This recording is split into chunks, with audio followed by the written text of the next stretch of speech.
Aue nos fortuna e buona notizia che entrante di julho nos sta stop e recorte di salario di 5%.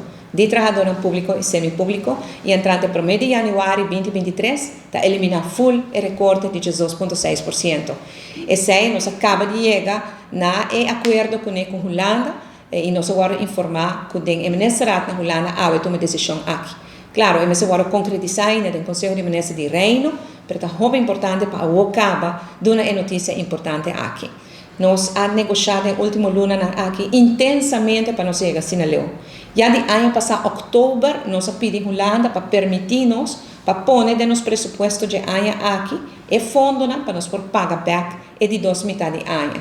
Nós vamos acontecer positivo, nós aceitamos. Na januário, se houve pressão de CFT, se houve pressão de Holanda, mas nós sigue põe ponto que riba mesa, nós dialogar, nós negociar, nós purba de negociar também com o sindicato, não? Claro, me compra o sindicato, não toda quer mais lihe, nós dur quer mais lihe, mas nós dava a saco, nós mister tava tem paciência e chega no ponto que de 2 metade de ano nós por pagar.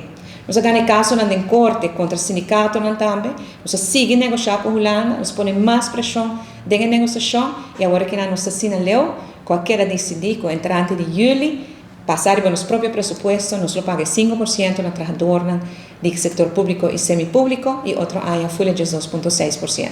Político não está sigue corta e 25% do nosso salário, nós queda solidário de hora que o país Aruba sale fora de crise, mas nós sentimos agora que no povo, mistério sustém aqui nana, para por passar de tempo não difícil, mas nós tudo vemos que o preço está subindo, devido à guerra na Ucrânia, e sabe que ele ajuda pouco com isso. Então, tem mais condições que nós precisamos seguir deliberando, não? Alguma condição está de nós mãos de governo, alguma está de mão de parlamento, se nós conseguimos trabalhar bem. Mas para agora que nana, é notícia importante e positiva, tá? Com a entrada de julho, empregado no público e semipúblico lo haya 5% adicional de salário, lo que agora cortar prometa, vai aí back e entrando em januário está eliminar full e 2,6%. Me quero agradecer, turco que ajuda nós nessa aqui.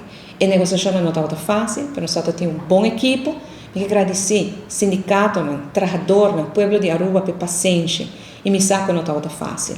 Aruba está passando um momento ainda difícil durante a pandemia. Pero sa que está lo justo, e está hope contento quando nós chegamos a ponto aqui que julho nós por começar a pagar e suma aqui back. Pa bem.